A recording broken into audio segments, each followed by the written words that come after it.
Good morning. Remember this, in John 10:10 it says that the enemy comes to steal, kill, and destroy. But I've come that you might have life and life abundantly. Jesus wants us to have abundant life. The enemy wants to kill, steal, and destroy. I experienced this yesterday, so I'm going to tie it in. Jesus restores a demon-possessed man. They went across the lake to the region of the Gerasenes. When Jesus got out of the boat, a man with an impure spirit came from the tombs to meet him. This man lived in the tombs, and no one could bind him anymore, not even with a chain, for he had been chained hand and foot, but he tore the chains apart and broke the irons on his feet.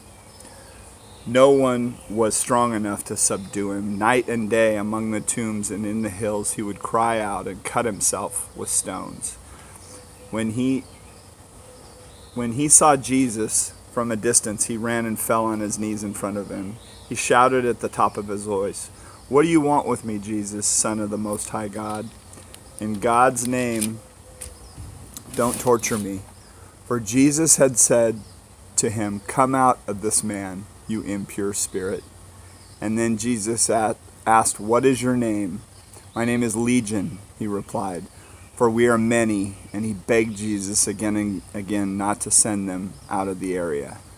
A large herd of pigs was feeding on the nearby hillside. The demons begged Jesus, "Send us among the pigs, allow us to go into them." He gave them permission, and the impure spirits came out and went into the pigs, right? And the idea is that what I noticed yesterday was,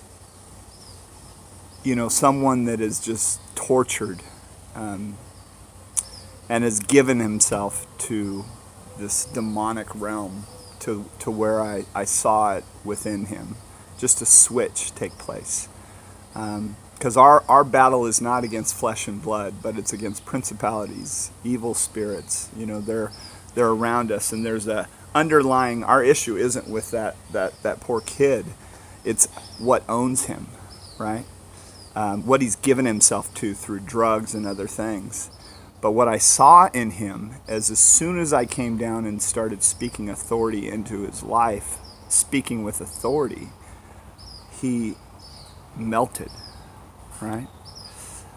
But the idea is this, is that there is that will within us that even that man that is possessed needs to submit his will and say, "I don't want to live this way anymore." That's the free will choice that's there for that person, whether anyone can come to God and surrender.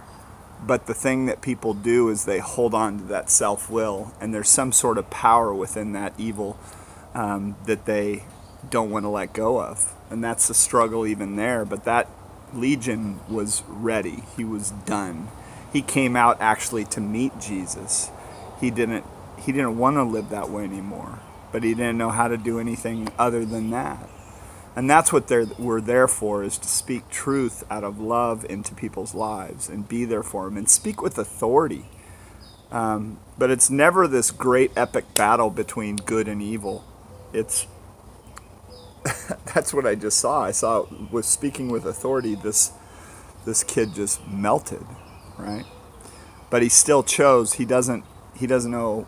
He's never given permission to let go of that way that he's living.